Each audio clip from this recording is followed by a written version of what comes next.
Well, good morning and happy Father's Day, church. Yeah, I've never heard so many different replies. Good job. You know, in church circles, the three big days of the year are Christmas Eve, Easter, and Mother's Day. Because on Mother's Day, when moms are asked, what do you want to do? They always say, we want to go to church. And yet, I am so grateful that historically, we have had so many men at Thunder Mountain who are serious about their relationships with God. When they're asked, they give the same answer. So good job, men. Way to lead today. Way to lead well. Also, those of you that are with us online, because our live stream failed last service, we're going to give this another go. So thank you for checking back in and being with us. I know one of them is my mother. So, Mom, I hope you're having a good day. Always pray that each of your days will be filled with joy. We're in our series, Significant Nobodies, and this is the end. I really like this series because I think it really fits with who we are, as a church, because we're people that we want influence. We want to make a difference. And we're not about making names for ourselves, and I think that's why God is using you guys to make such impact. And so I want to start today by asking you a question. Has there been a time that you remember receiving unsolicited advice? Never. This brings a lot of smiles, and it brings some other feelings, doesn't it? You know, for example, when I go through this list, the first, it has these characteristics. One is it is often annoying. It can be annoying. In first service, somebody said it's always annoying. Second, it can be insulting, can't it? Because they make assumptions about us that are communicated in the advice that is given. It can be dangerous. It shouldn't always be followed. And this is what complicates it, sometimes it can be life-saving. So how do we know? And that's one of the things we're going to look at today is how to be able to receive advice, how to listen to it. The other part on this is how to give it. Do you ever give unsolicited advice? Everyone's received, but no one ever gives it. Unless, of course, you have children. And so how do we have influence? How do we have influence that can be heard and we can avoid being those things on that list? So how do we give advice that isn't annoying, insulting, or dangerous, but can be life-saving? Because we always believe our advice is life-saving or we wouldn't give it. But before I introduce this week's nobody, I want to help you find your place in the Bible. In the past, we've gone from Joshua to Judges to Ruth to 1 Samuel. We're going to go back now to Moses, and we're going to go back into the time of the Exodus. So if you want to read on your own to catch up where we are, start with Exodus 1, read chapters 1 through 17. If you want the larger context, you go back to Abram in Genesis chapter 12. But we're going to pick up this week's nobody. This week's nobody is Jethro, the father-in-law of Moses, who made significant impact and may have saved his son-in-law's life. We're going to pick up the story in Exodus chapter 18. And that's where we see Moses' father-in-law, Jethro, who is a priest of Midian, heard about everything that God had done for Moses and for the people, for God's people Israel when he brought them out of Egypt. Now, I don't want you to think that you have to know who Moses is in order to come to church here. So who was Moses? Well, he was born at the time when the Egyptians were heavy into slavery. They were being abused, beaten. It was a bad time. In fact, it was so bad, and they were so numerous that the Pharaoh, king of Egypt, made a decree that all Hebrew baby boys are to be killed once they come out of the womb. Now, I don't know for sure which Pharaoh this was, but if you want to look at that timeline, you look at King Tutmos I or Amenhotep I, and that's at the time that we're talking about if you're looking at Egyptian history. And so in spite of the decree of the most powerful man in the land, Moses survived by the providence of God. And not only that, we always love God's sense of humor.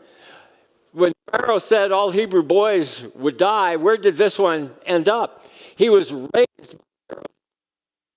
right under his nose. And so he was raised. This is where you may have heard it said, where is tennis found in the Bible? Moses served in Pharaoh's court. Dad joke? Is that a dad joke? and as he grew up, and though he was growing up in Pharaoh's household, he identified with the Hebrew people. In fact, there was one occasion, he even believed he was going to be their deliverer, and it didn't go so well. He killed the Egyptian, and then he fled. And where he fled was to the land of Midian. Now, I thought, where is this? So here's a map. So you can see the Nile River. And when I was thinking about who were the Midianites, as they were called, they were descendants of Abraham. Now, here's the cool thing. Israel was a descendant of Abraham. Abraham, Isaac, and Jacob, whose name was changed to Israel. But Abraham had other kids. He had Ishmael by the slave woman Hagar, and that's where the Arabs come from, and which is why we see Arab-Israeli conflicts in the news right now. It goes all the way back to their origin. It's never been resolved. Isaac and Esau were brothers, and you can see the Edomites. But the Midianites were descendants of Abraham. After Sarah passed away, Abraham married a woman named Keturah, and that's where the Midianites are ancient relatives, descendants of Abraham and relatives. So when Moses left Egypt, he went to Midian, and he lived there for 40 years. He married a woman, became a shepherd, and that's where life was going to end for Moses until he had an encounter with God. And interestingly, when he had that encounter with God, who confirmed that things started to make sense, the feeling that he had that he was to deliver these people, God sent him back to deliver those people. Oftentimes, God will put in our hearts a vision for our lives that we're not ready for yet because he needs to grow us up and develop us. And when we cooperate with him, then things start to make sense. But when it came time to go back and to be that deliverer, it was Jethro, his father-in-law, he asked permission to go. And so that's who Moses was. He was the one that God used, preserved, and led the nation of Israel out of Egypt from slavery. So who's Jethro? What do we know about Jethro and what makes him a nobody? Well, what made him a nobody? He was not an Israelite. He was a Gentile priest, which meant he was probably, now here's a big word, that is simpler than it sounds, polytheistic. Meaning he probably worshiped many gods, and yet as a descendant of Abraham, he probably knew the God of Abraham, he was known as the God of Abraham, Isaac, and Jacob, or the God of Israel. And so when Moses fled to Midian, they connected, and he was probably undoubtedly, the only father figure in Moses' life. He never knew his birth dad because as soon as he was born, you read the story, he was put in a little basket and put in the Nile. That's how he ended up in Pharaoh's court. And Pharaoh wouldn't have been a father figure. And so it was in his 40s, 50s, up till the time he was 80, those 40 years, that Jethro was the only father figure in his life. And now we see that Jethro heard about everything that God had done, and here's where it says it. Moses, he had heard about everything that God had done, and he came to visit Moses, and he brought with Moses' wife, which was his daughter, and Moses' sons, which were Jethro's grandsons. Now, we don't know why they weren't with Moses, but we can kind of guess. One is, it may have been Moses just saw his assignment to go to Egypt and lead the people out. He might have seen it as a TDY. Midian was home. I got a job to do. God's in it, so it's going to be easy. Isn't that often our assumption? God's in it, so I expect it to be easy. I'm going to go tell Pharaoh to let his people go, and he's going to. Well, he didn't. And so at some point, he realized it wasn't going to be so easy. So maybe that's when he said, maybe you need to go back to Midian. Or whatever it was, whether they stayed at home or he said this isn't going to be so easy. So here he's coming. So what are you going to do? Your father-in-law is coming. He's coming with your wife and your sons. How do you think Moses would respond? Well, he responded very warmly. Look at verse 7. Moses went out to meet his father-in-law, bowed down, kissed him, and then they had a wonderful father-son encounter. If my dad were still alive, this is the conversation. What they did right here is just what I'd love to do with my dad. I'd really like to know what he's seeing on the other side right now. So if he came, I would have some really good questions. But he says they asked how each other had been. Moses was recounting all the things that the Lord had done to Pharaoh and the Egyptians for Israel's sake, and all the hardships that had confronted them and that they were encountering right now. When you look at those chapters, things were tough. People weren't so happy about being out of Egypt as you would expect, and they were grumbling and complaining. Life was hard for Moses, but he was telling him how the Lord had rescued from them all. What you see there is they had a great relationship. And after Moses told him all of these things, here's Jethro's reaction. He rejoiced. He rejoiced over all the good things that the Lord had done for Israel and how he had rescued them from the power of the Egyptians. And then he exclaimed, "Blessed be the Lord who rescued you from the power of Egypt and from the power of Pharaoh. No one else could have done it but the Lord. He has rescued the people from under the power of Egypt."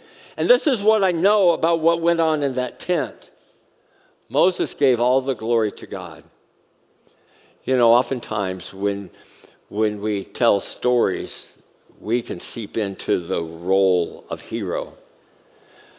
The scriptures call Moses the most humble man. He was a man of humility. And guys, what humility isn't about making ourselves worms. It's not, oh, woe is me. And no, it's understanding who we are in relation to God and choosing to always give him the glory. That's humility. And as you'll see today, humility is the greatest characteristic of leadership. And that's why it's so significant that you came today. Because humility is understanding who I am in God's presence and living that way. And when you understand that you can come into God's presence, you're not a worm, but you're not the hero. And Moses made God the hero, and when they came out of the tent, Jethro's mind was blown at how great the God of Israel was. Now, look at what else he says. He says, "Now I know that the Lord is greater than all gods." Now, here's what I think about that. Remember I said he was a priest of Midian, and I don't know exactly what that means, but it probably meant there was a plurality of gods, and probably being a descendant of Abraham, the God of Israel was one of them. But he says, now I know that there's no one like him. Now I know there's no other God. Now I know that the Lord, Yahweh, is greater than all gods because he did wonders when the Egyptians acted arrogantly against Israel. So I see Jethro was on his own spiritual journey when he came to Moses. Now, what's significant about that? Here's what I take about it. See what you think. God is patient with us when we don't fully understand who he is. None of us have perfect theology. And yet sometimes we think that we have to, and if we don't, God's not going to like us. Right now, some of you haven't even declared yourself to be a Christ follower, but you're here, you're curious, and there's this one voice that says, you're unworthy, you're unacceptable, God doesn't like you, and yet there's still something, another voice that's drawing you in. Here's what I see when I observe Jesus himself. When Jesus called his disciples, as it's recorded in the gospel that Matthew wrote, it's chapter 4 when Jesus says, "Come follow me." To some, he said, come and see. Come follow me. He says, come follow me in chapter 4, but he doesn't give them a test, an exam. He doesn't ask them any questions. Chapter 16, he says, okay, now who do you think that I am? So I don't think, yes, doctrine, theology, which is a right understanding of God, is important. But God is always working to reveal himself, and he's not up there mad at us when we get it wrong. He's inviting us to truth. And that's why we need to live in community so we can pursue truth together. And Jesus said, I am the way, the truth, and the life. Come to the Father through me. There's no other way, no other name. So I think it shows how patient God is. God is patient while he's revealing himself to people who don't really know him. So, at this moment, Jethro's mind's blown at the power and majesty and glory of God as told to him by the one that God used to lead his people out. And so Jethro, Moses, the elders, Aaron, they get together and they offer sacrifices, which was their form of worship. And guys, worship is a manly thing, because nothing says that you're a man more than the self-confidence to humble yourself before God. That says you know who you are, you're secure, and that's attractive and that's powerful. And so these guys get together, their response is to worship. And they had a grand time of doing it together. And then the next day, Jethro's still on vacation, but Moses isn't. You know what it's like when people come to visit. You want them to have a good time, you show them around, but then Monday comes and you got to go back to work because you don't have enough vacation to get through all the year. You're hoping they can entertain themselves and have a good time. So Moses goes back to work and he sits down and the people line up and they present their cases to him and he judges, which means he teaches and he evaluates truth and helps them decide right from wrong. And it went on all day and it was a long line. I remember when Kara was in middle school. She's 40 now. But when she was in middle school, she loved Full House, and Candace Cameron was appearing at the Tucson Mall. And so I took my daughter to go see Candace Cameron. But oh my goodness, that line was the length of the mall and back. And at the end of and then at some point they said, she can't stay all night. She's got to go. So you can walk by and see her, but she can't sign anything or talk to you. So we walked by. But when I think about this, I think about that kind of a line. They were lined up to see Moses, and it was exhausting. This may have been why Moses sent his wife and sons back, because he says, I can't take care of you well right now. You probably should go back to meeting. I don't know. But his father-in-law, Jethro, was still on vacation with nothing to do, so he watched. It says Moses' father-in-law saw everything Moses was doing for the people, and he asked a question. What is this that you're doing for the people? Why do you sit there and these people line up? Why are you alone judging while all the people stand around from morning until evening? See, his father-in-law observed, and he started by asking a question. He didn't start with advice. In fact, what we're going to see at the end when we look about how to give advice, there are several steps before you actually give advice. We're going to look at 5. And so he observed, he asked a question. He was respectful and humble, and Moses replied, and he listened to Moses' reply. And Moses says, I do this because the people come to me to inquire of the Lord, to inquire of God. When they have a dispute, they bring the dispute to me. And I have to make a decision, and I teach them God's statutes and laws. What else am I to do? You can hear his exasperation.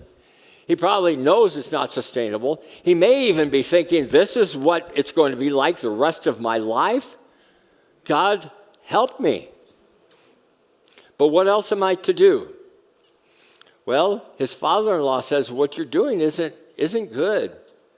You will certainly wear out both yourself and these people, because you can't do this alone, and the task is too heavy. How often do we need another set of eyes, but we don't know who to turn to. But yet here God, in his care, sent that set of eyes. Jethro, after listening, gives some advice. And he speaks for Moses' benefit. He doesn't speak to make himself look wise. This is our axiom. It says, we speak the truth in love for the benefit of the other person. And he says, now listen to me. I will give you some advice. And God be with you. You be the one to represent the people before God and bring their cases to him. Now, what do you see in here that's significant? He didn't just start telling Moses what he's doing wrong. He starts with affirming what Moses should be doing and tells him what he's doing right. And then he says, instruct them. Yes, instruct them about statutes and laws. Teach them the way to live. You're doing good things, and you're doing it well. But you shouldn't do it alone. Select from the people, and look at this list: able men, God-fearing men, trustworthy men, men who can't be bribed. And one of our other axioms would be people who do the right thing at any cost. He says, organize them, select them, and some of them can oversee 1,000 people, others can oversee 100, others 50, others 10. And so Jethro started with what Moses should do, and then he started giving him a vision for what he could do. He said, let them judge the people. And they'll still bring you the big cases, but they will be able to handle the minor cases themselves. And this way it will lighten your load, and they will bear it with you. I remember someone at a global leadership summit saying, if you want to go fast, go alone. But if you want to go far, go together. And one of the things that I pray, anytime I pray with staff members, is I'm so grateful we can do this together. Because I remember what it was like to be alone. I'm so grateful for the staff and the team and the people that God has brought, because we're bearing it together, and God is doing so much more through us now. And then he says, if you do this, and God so directs, you will be able to endure. Look at the benefits. You'll be able to endure, and the people will be able to go home satisfied. Because let me tell you, if they stand in line all day, every day, they're going to, you think they're hard to lead now? Just wait till they're really grumpy. But here's something I don't want us to miss. It's tucked in between the commas. If you do this and God so directs, what's the significance of that? You see, when you and I give advice, what we're really doing is we don't want them to follow us. We want to turn them over to God and equip them to hear his voice. So what he's saying is, if you do this and God directs, which means take what you've heard me say today and go pray about it. Go ask God. Inquire of the Lord. So Moses listened, and he did everything that he said. And like I said, humility is the greatest quality of leadership. The greatest quality of leadership is humility, because at this point, Moses was no longer a nobody. He was a nobody when God sent him into Egypt, because he said, let my people go. And he said, excuse me, punk? But because God was with him, God made him a somebody, but Moses still had the humility to know that the somebody was God and not him. And so he had the humility to listen to unsolicited advice. So, how do you give advice that people will listen to? Because people, trust me, people need what you have to say. So how are you going to say it in a way that will be a blessing instead of the other things on that list? First of all, just like Jethro said, inquire of the Lord. Inquire of the Lord first, because we say here, we ask these questions. Is it true? Lord, this is what I think. Is it true? Just because you think it doesn't make it true. Lord, is it true? Is it kind? Even though your intentions are good, your impact may not be kind. Is this the right time? Is this the right place? Am I the right person? Inquire of the Lord first. Secondly, evaluate the relationship. Have I earned the right to speak into this person's life? Have I demonstrated that I'm someone who genuinely cares for them? Have I demonstrated that I'm trustworthy? Evaluate the relationship. We have to be in relationship with each other if we're going to strengthen each other. It says the reason we gather is to encourage one another. And it's really hard to encourage someone you're not in a relationship with. And it's really hard to come in with a word from God when you're a stranger. And that's why it says Jesus said, they will know you're my disciples by the love you have for each other. And when we have that relationship, then we're able to bring blessing, and we're even able to bring correction. It says all Scripture is God-breathed and is useful for teaching, for rebuking, for correcting, and for training in righteousness. And if you don't have a relationship, you can't do any of that. So evaluate your relationship. Third, before you speak, listen. James says, be quick to listen, slow to speak. Listen and observe carefully. Fully understand the situation before offering input, just like Jethro did. Ask affirming questions. What is this that I see you doing? Help me understand. Don't presume knowledge that you don't possess. Draw the person out with humility and encouragement rather than just jumping to correct. And fifth, when you speak, speak with humility and genuine concern. Focus on their well-being, not your own agenda or your ego or your position or your pride. And point them to God. Now, be careful. Because when we speak, here's a sequence that we often fall into. Is what you observed, and I'll just make it about me. Is what you observe something I did? Is it something I do? Or is it something I am? Here's the difference. If you come to me and say, hey, Randy, I saw that you did this. You're not judging me. It's very factual, and it's just the facts. If you go to the next step, it becomes a you conversation, and it's going to take more credibility and trust for you to tell me it's something that I do as a habit. Because you're connecting dots. And I've got to have trust for you in order to trust how you're connecting the dots. Because if you connect certain dots, you're going to overlook other dots, and this is why it has to be someone you trust. And third, if it goes beyond something I did to something I do, if it goes to trying to convince me it's something I am where you're assigning a label, that gets really difficult to listen to, doesn't it? Now,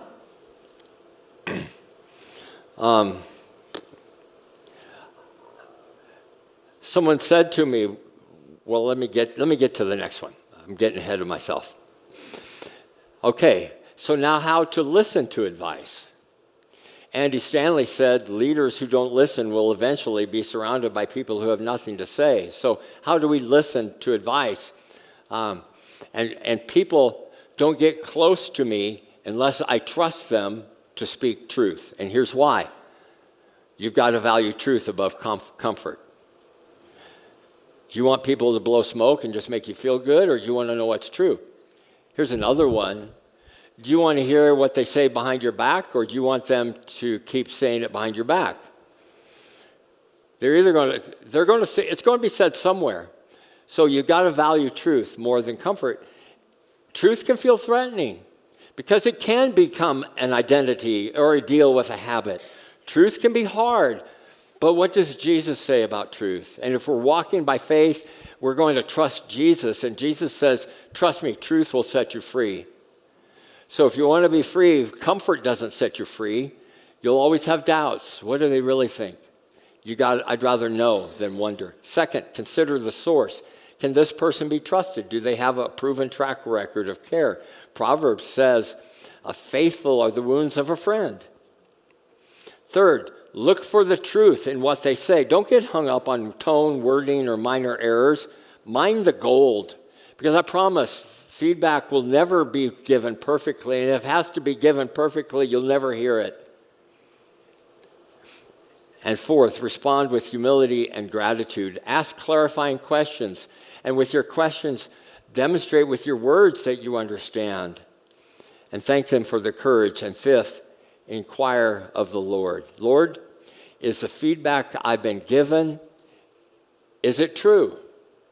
Regardless of whether it was kind, is it true? Is this something from you? Someone told me once, because I'll tell you, what he said was, Randy, I've learned from you not to listen to my critics.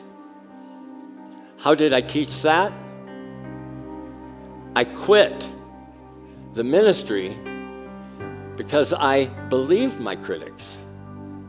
That wasn't the whole story, but that was a part that I often don't talk about. I said, you've got to listen to your critics. My problem wasn't that I listened. My problem was that I believed them because I hadn't learned to inquire of the Lord. Don't just believe what someone says is true until you've taken it to God. But just because it's uncomfortable or painful or is contrary to your self-identity or wounds your pride, you've got to hear what is true. And so we've got to be able to listen to advice and feedback. Now think about how anxious Moses must have been with people lined up from now to kingdom come, and how gracious God was to ease his burden. But in order to ease Moses' burden, he had to listen to a significant nobody, someone that he loved and he trusted, who spoke for his benefit. And this is why, for us to be these kind of people, we have to do it in submission to Jesus. And if you haven't accepted Jesus yet, if you believe that he's the Son of God who died for your sins and rose from the grave, what more do you need to know? That's enough to trust him, to start following him, and let him reveal himself to you day in and day out. Let him grow that relationship with you. But that's why our significant nobody, Jethro, was significant, because he gave life-saving advice that was unsolicited, but he presented it in a way that Moses could hear. And Moses was the kind of leader we want to emulate, because humility is the greatest quality of leadership. He had the humility to listen. And communion is that time for us to recognize that there's only one somebody anyway. And it isn't me, and it isn't you. His name is Jesus. He is Lord, and communion is not just the time to say the facts of the gospel. The facts of the gospel is the death, burial, and resurrection of Jesus. The significance of the gospel is that Jesus wants a relationship with you, and you and I are invited to inquire of him. He is the way. He is the truth. He is the source of life, life-giving feedback. It's always true. It's almost always uncomfortable. It can be annoying. It can be painful. It can be costly. But because we trust Jesus, we do it. So let's share in our communion time together. If you're a follower of Christ, take that bread that represents the physical body of the Son of God. He's real. And the blood, which was given, the life without sin, was given for you so that you could become the righteousness of God. But the humility comes in knowing that it's all because of him. So enjoy some time right now. Take a minute and have your encounter with God. Lord, thank you for the way you revealed yourself to us this morning. And I pray that you would teach us to be able to position ourselves before you in the way that we belong, in the way that you deserve, and that you can be the arbiter, the judge of what's true in our lives. In Jesus, we pray. through your name as our mediator. Amen.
Mm-hmm.